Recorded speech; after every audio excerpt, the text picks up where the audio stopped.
नमस्कार सम्पूर्णमा म ग्लोबल एकाडेमीमा कक्षा 8 मा अध्ययनरत छात्र चूडामणि भट्ट आज मदन चन्द्रज्यूको जीवनी प्रस्तुत गर्न गइरहेको छु।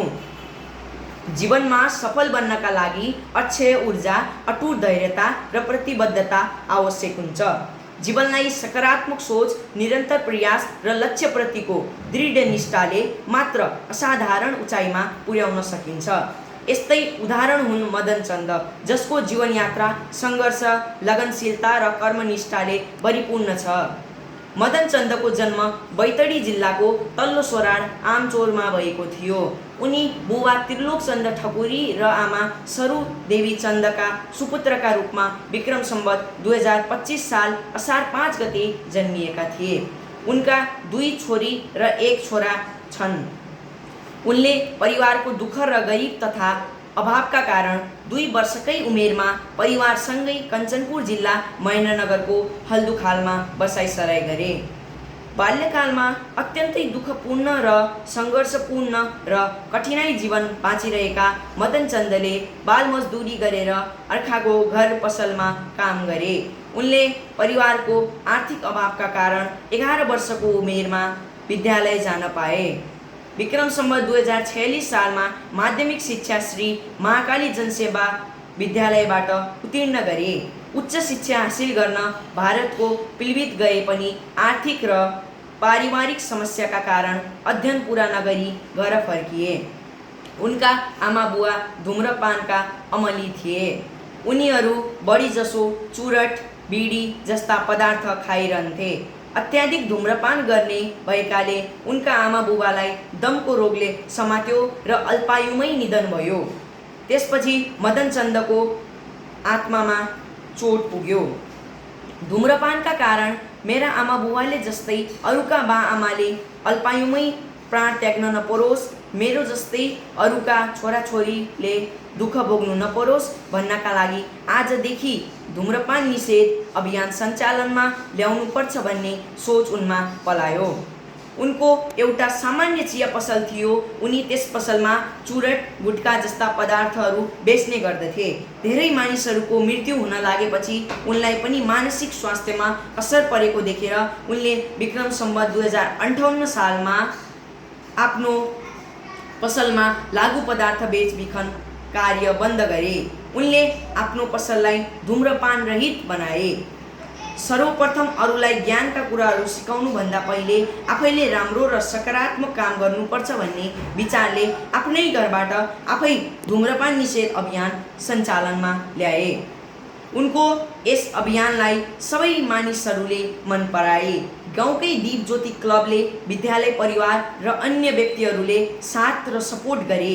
समाजलाई धुम्रपान निषेध बनाउन धेरैभन्दा धेरै मेहनत गरेकोले त्यस अभियानका संस्थापक समेत बने। उनले आफ्नो जीवनमा 100 भन्दा बढी सम्मानपत्र, कदरपत्र, अभिनन्दन पत्र, प्रमाणपत्र, प्रशंसापत्र पाए। उनी विश्वमै एक असल नागरिक, असल अभियानकर्ताका रूपमा चिनिए। उनले आफ्नो कामका माध्यमबाट हरेक नागरिकको मनमा राष्ट्रियताको भावना जगाउने काम गरे। उनले आफ्नो जीवनमा धेरै ठुलो योगदान दिए। समयको सदुपयोग गर्दै हामीले पनि केही कार्य गरेर राष्ट्रलाई देखाउनुपर्छ भन्ने भावना चारैतिर छरिदिए।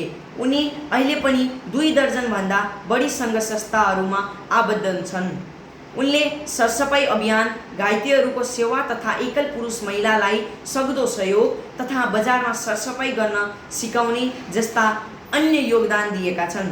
उनी एन्टी ड्रग क्याम्पेनका अध्यक्ष, हेल्प नेपाल कञ्चनपुरका अध्यक्ष, लागु पदार्थ तथा दुर्व्यसन रोकथाम अभियान नेपाल प्रदेशका संयोजक, ग्रिन आर्मी फाउन्डेसनका नेपाल संयोजक तथा नेपाल भारत मैत्री सङ्घको आजीवन सदस्य र अन्य कार्यमा आबद्ध छन्। उनी महेन्द्रनगरका एक प्रसिद्ध चिया पसले साथसाथै समाजसेवीका रूपमा चिनिन्छन्। प्रत्येक दिन छाडा चौपायाहरूलाई खानेकुरा दिने गर्छन्। उनी निकै लगनशील र निस्वार्थ भावनाले सबैलाई सक्दो सहयोग गर्छन्। विक्रम सम्वत 2046 सालको जनआन्दोलनमा युवा जोश, जागर र उत्सर्गको भावनासहित सक्रिय रहेका मदन चन्दले प्रजातन्त्र पक्षका पर्चाका बोराहरू भारतबाट नेपाल ओसार्ने काम गरेका थिए भने जनआन्दोलनको क्रममा कठोर यात्रा र हिरासत पनि बेहोरेका थिए। आन्दोलनमा उनलाई पिटेर दाँत समेत टुटेको थियो। यसै सिलसिलामा विक्रम सम्वत 2058 सालमा र विक्रम सम्वत 2062 साल चैत्र 31 गते जिपर्कामा पनि थुनिएका थिए। तैपनि आफ्नो कार्यलाई निरन्तरता भने दिई नै रहे। सानो चिया पसलबाट अर्थात् आफ्नै घरबाट सुरु भएको मदन चन्दको यो असल अभियानको आलोक अचेल महेन्द्रनगर भन्दा बाहिर पनि फैलिँदै गएको छ। बाहिरबाट आउने लब्ध प्रतिष्ठित र प्रख्यात व्यक्तिहरू एकपल्ट मदन चन्दको चिया पसलमा पुगेर उनले पकाएको चिया पिएर उनको सत्कर्मको बारेमा बुझेर फर्किने गर्छन्। उदाहरणका लागि महानायक राजेश हमाल, मेयर, पत्रकार, लेखक, प्राध्यापक, बेकर लगायत विविध क्षेत्र र विधाका सेलिब्रिटी मदन चन्दको चिया पसलमा पुगेर उनलाई स्याबासी दिने गर्दछन्। देशलाई इमान्दारीपूर्वक सेवा गर्ने, समाजलाई उन्नत बनाउने र आगामी पुस्तालाई उज्यालोतर्फ डोराउने अभियानमा उनी अहोरात समर्पित छन्। उनको जीवनयात्रा धैर्यता, श्रम र समर्पणको अद्वितीय मिसाल हो।